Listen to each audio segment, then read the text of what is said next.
From New York City, that immortal character created by Sir Arthur Conan Doyle, the world's most famous detective, Sherlock Holmes, starring John Stanley.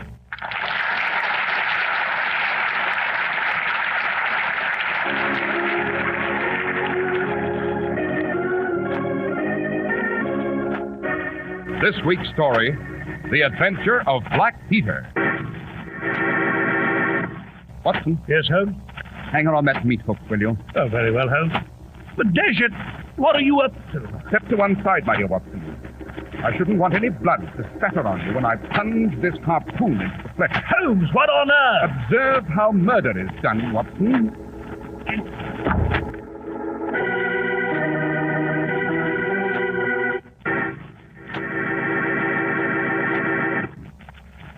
And now, Dr. Watson, you were going to tell us of the adventure of Black Peter. Ah, yes, Mr. Harris, to be sure. It began in 1895, a most fruitful year for Holmes. He was enjoying an immense practice at 221B Baker Street. Indeed, if I should reveal the identity of some of the illustrious clients who crossed our threshold, I should be guilty of an indiscretion. Chronologically, this adventure took place just after Holmes's famous investigation of the sudden death of Cardinal Tosca and his arrest of Wilson, the notorious East End trainer of canary birds. It properly began in the year 1883 aboard the steam whaler Sea Unicorn and in the middle watch of a very dark night.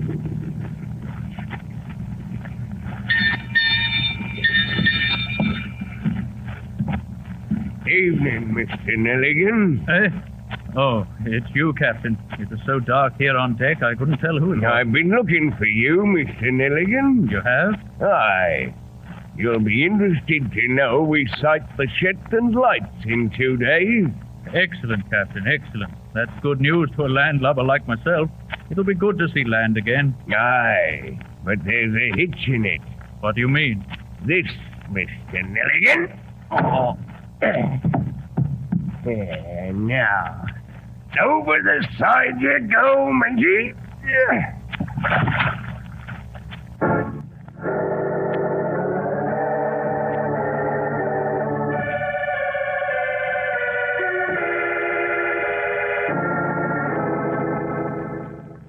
So, it's been 12 years since we sailed the Sea Unicorn, eh, Skipper? Aye.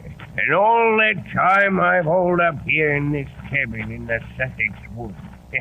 Nice and peaceful like. You come a long way to see your old captain, matey. Here, have another drink for old time's sake. Aye, for old time's sake.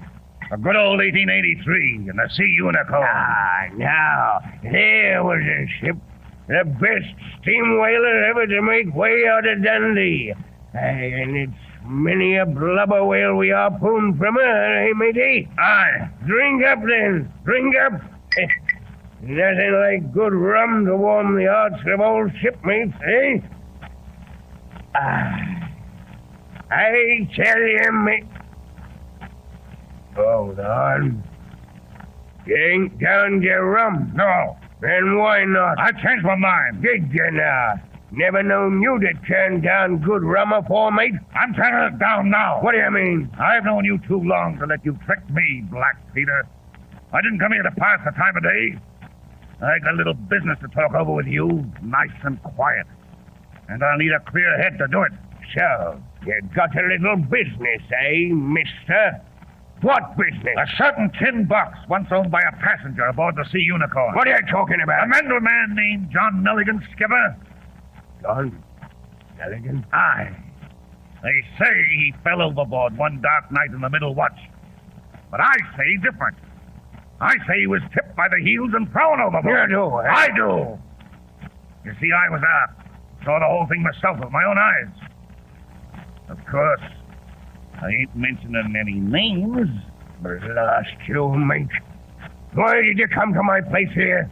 What do you want? I want half the swag in that tin box you stole from Nelligan, Skipper. I'll see you rot. That's where you're wrong, Skipper. I'll see you rot. When I tell the police about what happened to John Nelligan, they'll hang you so high. I'll cut out your tongue first. Stop that knife, Skipper. I'll slit your throat, I will. Stop that knife. Stop that.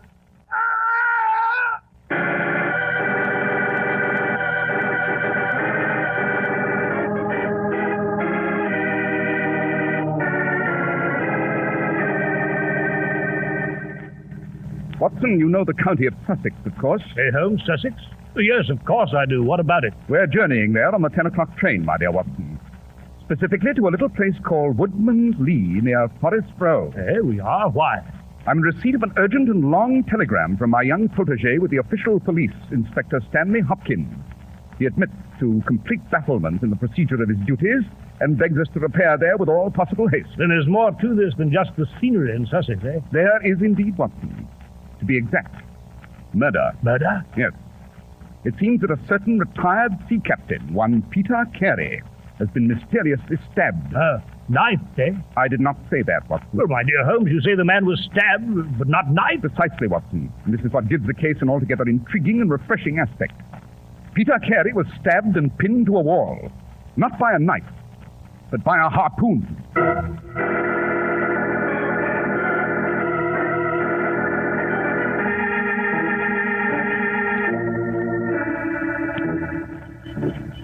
Oh, you say this forest path leads to Black Peter's cabin, Inspector Hopkins? Yes, Dr. Watson. We'll be there presently. Hopkins, you tell me you found no footprints before the heavy rain last night obliterated all signs. No, Mr. Holmes, I found no footprints.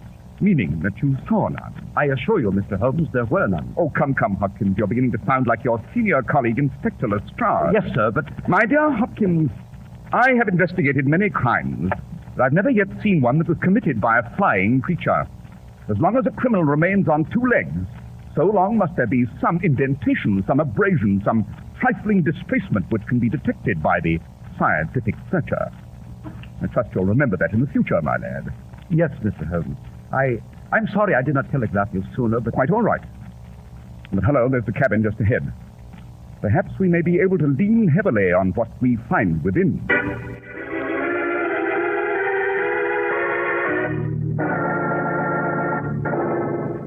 Good heavens, Holmes, look at that body.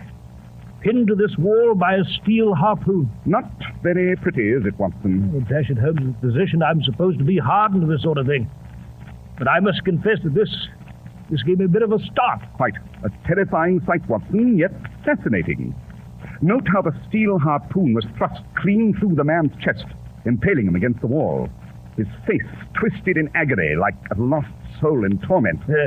Surprised visitor turned out to be a most unpleasant scoundrel, I must say. On the contrary, Watson, Peter Carey's visitor was no surprise. He met his murderer by appointment. How do you know that, Mr. Holmes? Elementary, my dear Hopkins. Observe that although Peter Carey was killed late at night, he was fully dressed.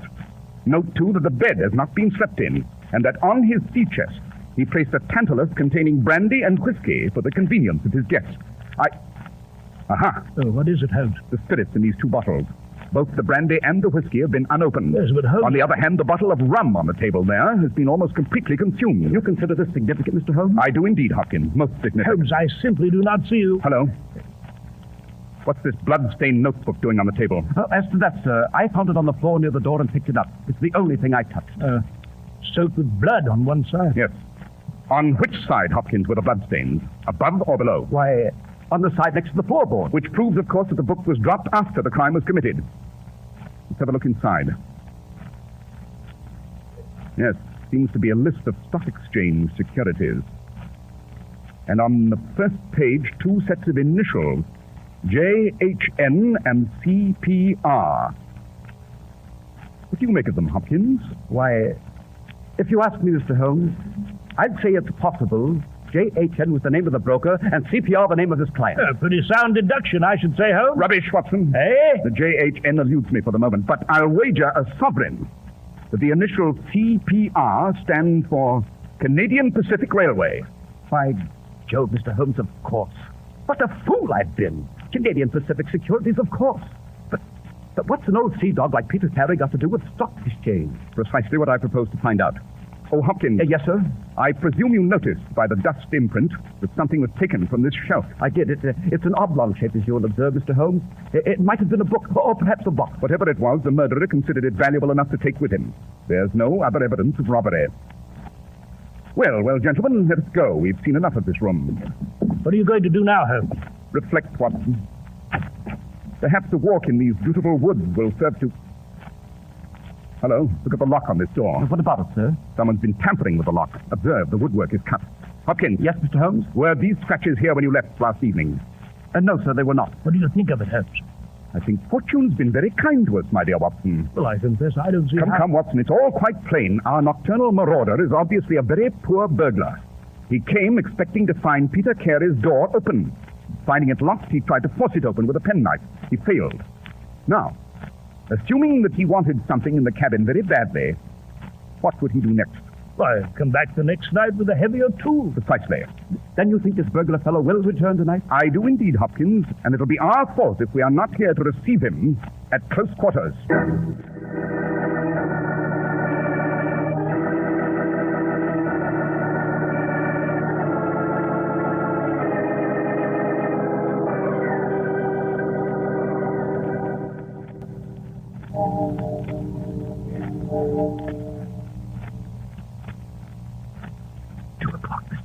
Yes, so it is, Hopkins. And the fellow hasn't shown up yet. Patience, Watson, patience. I must confess that lying in a Sussex bush for 5 hours on a cold, damp night like this isn't to my taste, Holmes.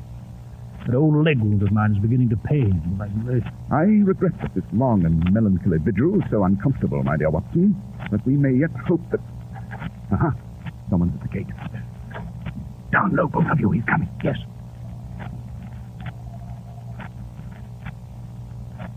He's looking about wide, Hopkins. He's coming on again.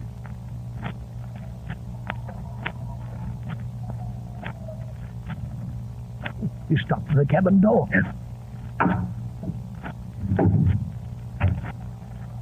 He's broken in, Mr. Holmes. Come, Watson, Hopkins. We've got him trapped in the cabin. Now is the time to close with our quarry.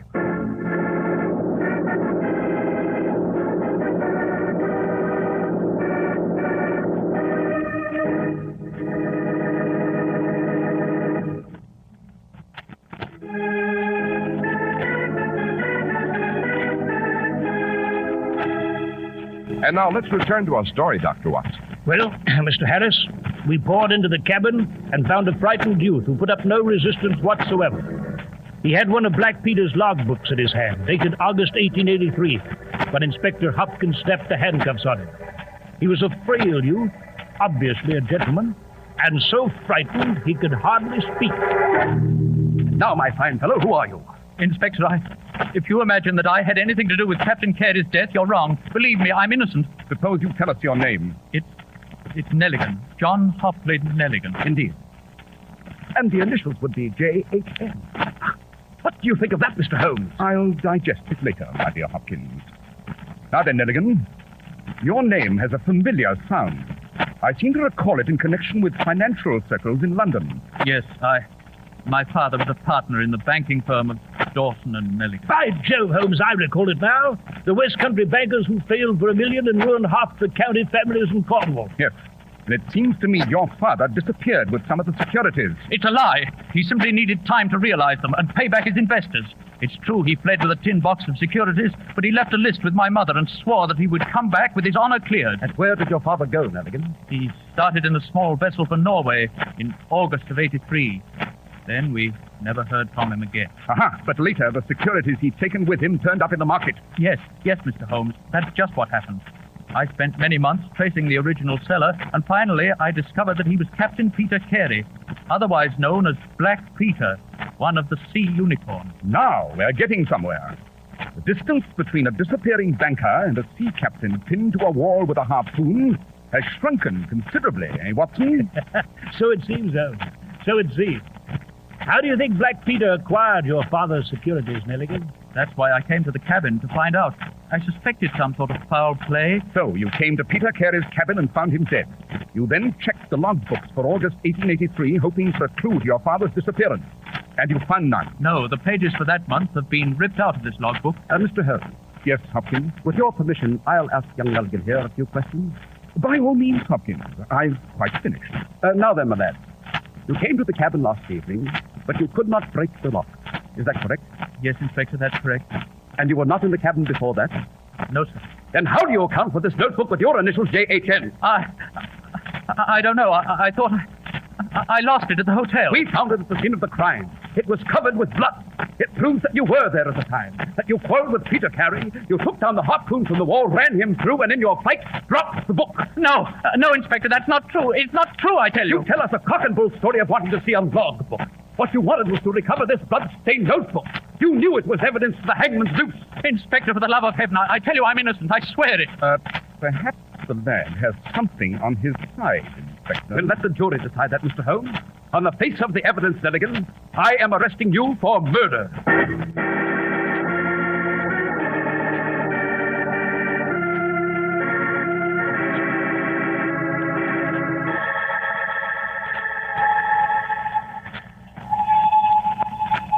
Holmes, Yes, Watson? about young Hopkins and his arrest of Nelligan back there at Woodman's Lee. What about it? Well, I can't say I blame the inspector on second thought. That blood-stained notebook is certainly damning evidence. And certainly Nelligan had a motive. It seems clear that Black Peter did away with his father, stole the securities, and... Oh, rubbish, Watson. Eh?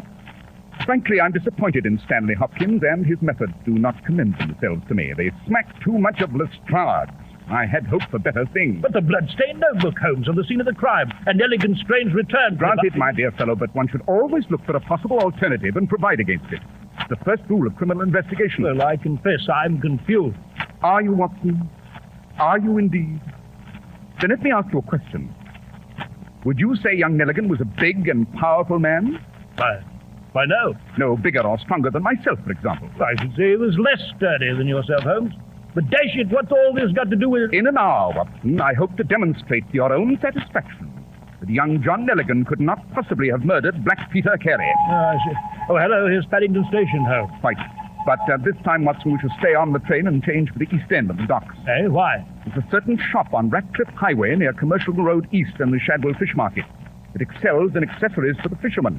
And I wish to make a purchase there. A purchase? Good Lord, Holmes, what kind of purchase? A harpoon, my dear Watson.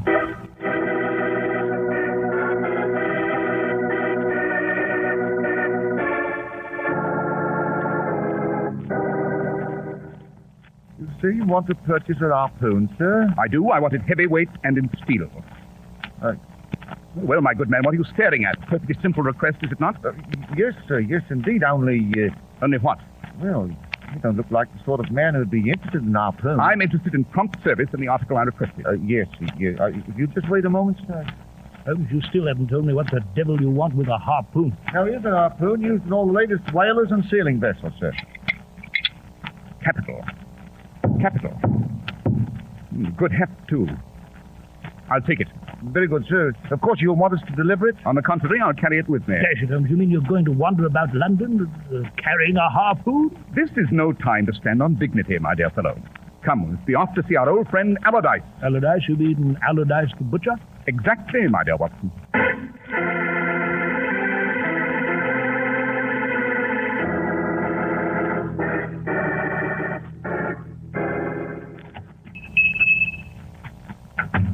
Well, good afternoon, Allardyce. Good afternoon, Mr. Holmes.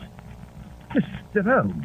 No need to stare, Allardyce. This steel spear is merely a harpoon, and I'm carrying it on a serious mission. It seems to me every eye in London was upon us on our way here. You're much too sensitive, my dear Watson. Now then, Allardyce, as to your stock in trade... Well, we have some excellent lamb chops, Mr. Holmes, and if you like a nice cut of beef... As a matter of fact, Allardyce, I'm interested in neither at the moment. What I want is a dead pig. A dead pig?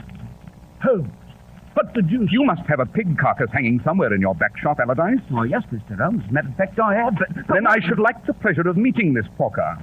At once.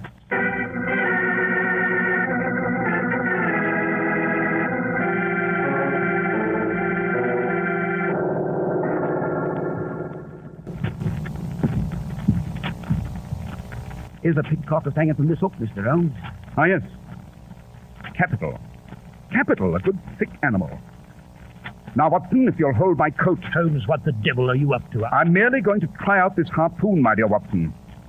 Now, if you'll step back, I shall attempt to plunge it into this carcass with all my might and at close quarters. Observe.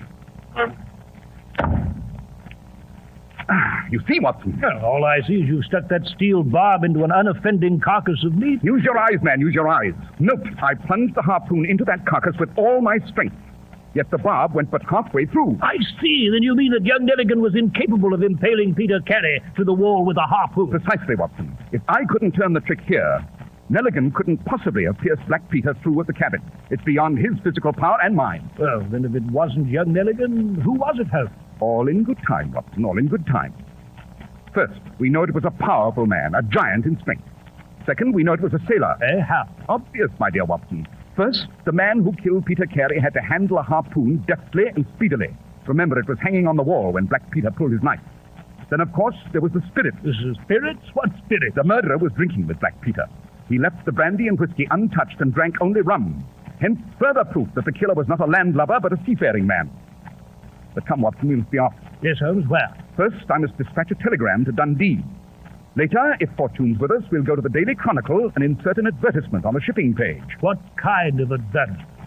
My dear Watson, I propose to start an Arctic expedition.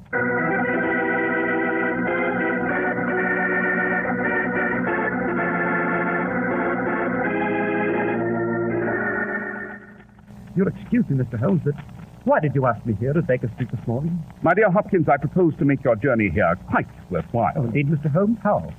I expect that the murderer of Peter Carey will be here shortly to pay us all a call.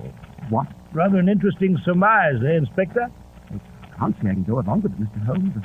I have my murderer already, young Mr. Nelligan, and the evidence to convict him before a jury of his peers. Do you indeed, Hopkins? Yes, sir. I have my man. But are you sure you can produce yours? Quite.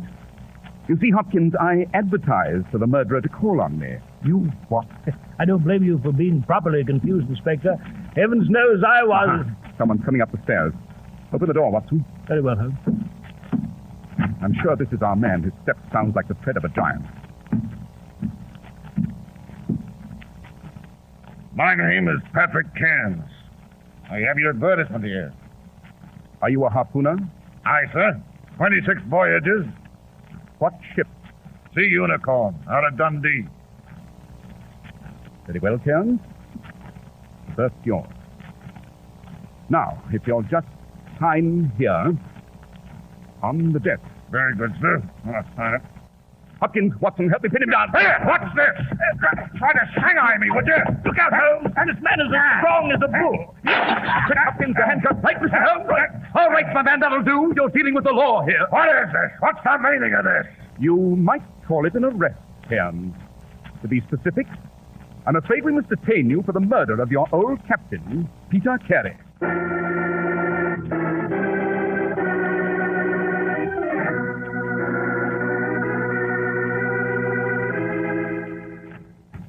Ah, good evening, Hopkins. Mr. Holmes, I've just come here to apologize for my stupidity. Yes, Inspector? Why? Peter Cairns has just confessed. Naturally, I released young Nelligan at once. I see. Cairns knew Black Peter had done away with Nelligan Sr. and taken the securities. Later, he tried to blackmail Peter and finally killed him. Eh, Hopkins? That is correct, Mr. Holmes. But, Holmes, how was young Nelligan's securities notebook found on the seat? Young Nelligan neglected to tell us that he'd paid a previous visit to the cabin, Watson. He was afraid to incriminate himself, of course. No doubt he'd seen the pinioned corpse, fled in haste, dropped his notebook, and slammed the door shut behind him. And later he returned to find it locked. That's the way it was, Mr. Holmes. Exactly the way it was. But how did you know this sailor Carey? Elementary, my dear Hopkins. I knew it was a sailor, and that he must have come from Peter Carey's old crew, the Sea Unicorn. They drank together, as you know. And later on, by the dust pattern on the shelf, we knew some sort of box was missing. The box with the stolen securities, eh, Holmes? Exactly, Watson. After that, Hopkins, I telegraphed Dundee and found that only one harpooner of the old Sea Unicorn crew was alive. A giant of a man named Patrick Cairns. And since there was no record of his shipping elsewhere, the man was in a mood for an attractive berth. And so you advertised for the murder? Quite, Watson. And as you saw, the results were most gratifying. Indeed, Watson, if I may forego my usual modesty for a moment, I believe this adventure deserves a special place in your memoirs.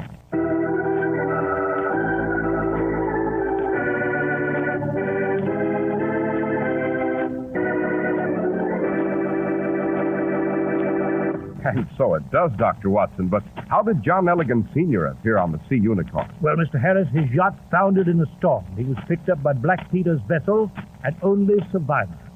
Later, as you know, Peter Carey threw him overboard upon learning of the valuables in the tin box. Oh, I see. I might add that ultimately the honor of the Nelligan name was revived. And shortly thereafter, Holmes and I went to Norway for a well-earned holiday. I would say you had it coming to you, Doctor.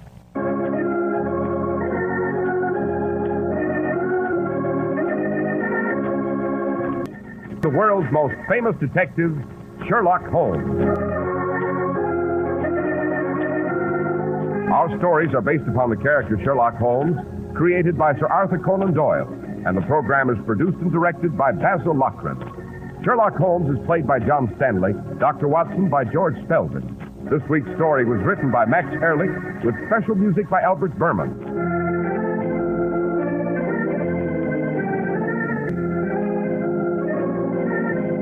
Be sure to listen next week to Sherlock Holmes in The Fabulous Windmill.